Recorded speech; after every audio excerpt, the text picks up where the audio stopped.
Ishe, do you want to make a quick statement? Training is going great. I put in 8 weeks before I suffered the cut to fight July 19th, and we took a couple weeks off and got right back in the gym. So, training has been great. It's just a wonderful opportunity to be fighting on this card, the biggest card of my career. Even though I'm not the main event, it's just an honor. It's just, sometimes I just can't believe it's taken me 13 years to be on a big card, but I'm truly honored. I'm truly blessed, and, I wouldn't be here without God and just without him placing the right people in my life, and blessing whether Mayweather promotion. It's been a great ride. It's been a real good ride. Okay, great. Thank you. And also now we are joined by Carlos Molina. So, Leonard, if you could please make that introduction as well, and then we'll open it up for question and answer. Sure. This next gentleman, he's been around for quite some time himself. He's a guy that, he's finally getting his shot after quite some time. He began making a lot of noise with his definitely heavily disputed draw against Lara in 2011. He's won 4 of his last 5 fights. He's beat, former world champions like Kermit Cintron and Corey Spinks, with his only loss coming in. It was a controversial DQ against James Kirkland in March of 2012. He's a very, very tough competitor. It took quite some time for me and Leon to make this fight, and we were more than happy to put this fight, as a world championship fight on the biggest card ever. And we know that Carlos Molina, he's a very, very tough fighter, and he's coming to win. And his promotional company, Warriors Boxing, they've been behind, supporting him, and like I said, he's coming to lay it on the line come September 14th. So without further ado, I'd like to introduce Carlos Molina. Yeah, just, I'm ready. I had a good training. I was ready July 19th. We've been training all summer long, and the best shape of my life. I'm just entering my prime in my career. I just turned 30 years old. I'm feeling great. I'm feeling the best, and just ready for September 14th. Okay, great. Thank you so much, Carlos. Now let's open it up. Operator, please, for question and answer. And our first question comes from Dan Rafael with ESPN. Thank you. Hello, guys. Hope you're doing well. I have a question. Maybe Ishe and Carlos, you could both answer this. I'll start off with Ishe. I know you probably would have liked to have the fight when it was originally planned on July 19th after participating in your training camp and doing all the things you do to get ready for the fight. But now, looking back, is it almost better for you, do you think, that this fight was postponed and now you get to be on a much, much bigger stage than you would have otherwise been on previously? I think so.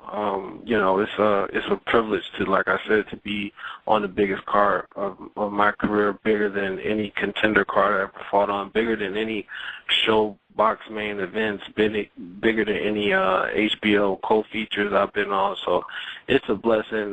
July 19th was because, I work a lot with the youth out here in Vegas. I've coached various sports, and I had a lot of people coming in town, and, these tickets are already sold out. So, right. It's disheartening that I'm not able to have the people that, can't get tickets or can't afford these high-priced tickets to come see me fight, but they'll be tuned in on TV, watching on pay-per-view, and it's, like I said, it's just an honor, Mayweather Promotions, to make sure I get another date at home after this. So it definitely is an honor. I don't take it for granted at all. And Carlos, how about yourself? Like Ishe said, you were going to fight the 19th on TV, but not a big mega card like this. Do you think, from the way you look at it, almost better to be on this level of a show than had you been on that other card on the 19th? Yeah, well, to me, really, it doesn't matter, where it is. I just want to fight. I want to fight for the IBF belt. And, wherever it happens to be, this happened to be an even greater opportunity, I feel. But, like I said, it doesn't really matter as long as, I get the title shot and get that belt. But, yeah, I mean, to be on a big card like this and get all that exposure, it's definitely better.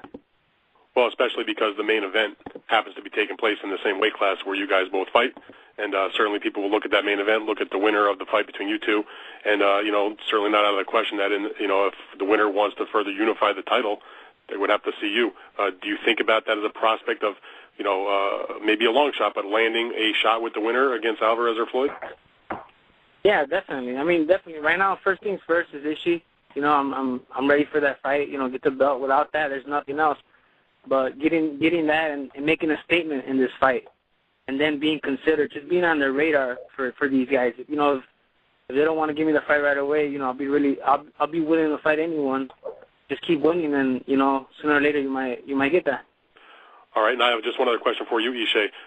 With regard to the cut that you suffered, how bad was it, and how is it now? It was pretty bad at the time, but we have great doctors. I was able to see Dr. Robert Roy here in town, and we did the right things we needed to do, and it's filled up really well. So I've been sparring for some weeks now, and everything is going perfect. Everything is great. All right, good. Appreciate both your time, guys. I'll see you at the fight. Thanks. Right. And our next question comes from Lem Satterfield with The Ring. Yeah, this question both of you can answer. Given your past, and you both had tough luck stories, and Ishe, I thought you beat Fernando Guerrero, by the way. Knowing what you've been through, each of you, and knowing who you're fighting has been through similar situations, could this, for both of you, and each of you answer, be the most difficult fight, and at the same time probably bring out the best in each of you? Can each of you answer that question? Carlos, why don't you go first? Yeah. Carlos? Yeah. Okay, did you hear the question? Yes, I heard it. Okay, go ahead. You answer first, and Ishe can follow up. I mean, it is Ishe's pretty well-rounded fighter. I mean, I feel like the harder I train, it depends how hard I train to make the fight easier for me. So, I'm not sure, I can't say something like that. It would be my toughest fight to actually get in there and go through it and do it. But I feel like it is going to bring out the best in me. Because, I mean, there's a championship fight that I always have. Even though I train for every fight, like I'm fighting for the championship fight, this is it right here. This is what I visualized for, since I started boxing. And it's right in front of me. And I'm so focused. I'm so ready. I'm ready to go. I wish the fight was closer. Okay. Ishe, same question. Yeah, what I was saying was whenever you're world champion, you got a lot of people gunning for you, and they're coming to take what you've earned and what you fought hard to accomplish. And I was able to do that in Detroit, and I don't want to fall victim to looking past, Carlos Molina. He's a tough competitor, and I've trained really hard, so I don't have any hiccups, and I don't have any trip-ups.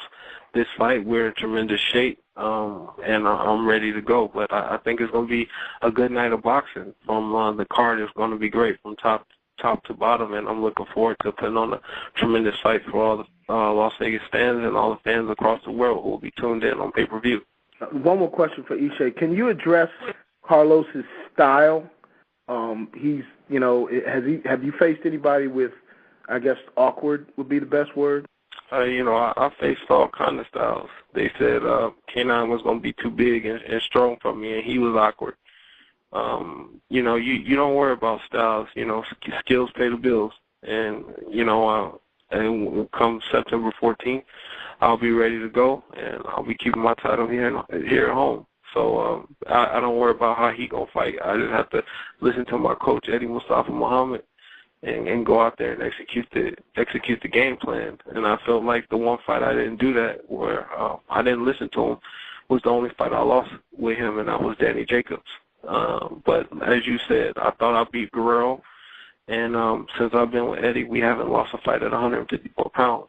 So I'm extremely excited to be defending my title at home, to accomplish so much in my career in such a short period of time, being with Mayweather Promotions and having this wonderful opportunity to fight on the biggest stage in boxing. It's just it's amazing.